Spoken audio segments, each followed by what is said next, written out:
જય જિનેન્દ્ર કે મંગળ કાર્યનો શુભારંભ ગણેશજીના આવાહનથી જ કરવામાં આવે છે.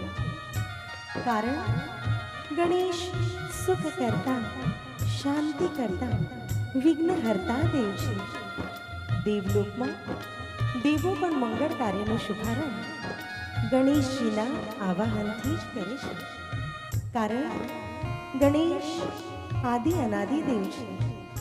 તો ચાલો ચિરંજીવી અનુષી અને ચિરંજીવી મનનના શુભ લગ્ન પ્રસંગે દુંદાળા ફાંદાળા એવા ગણપતિ બાપાને આપણે આમંત્રણ આપી. પ્રથમ શ્રી ગણેશ વિસાણો રે મારા ગણેશ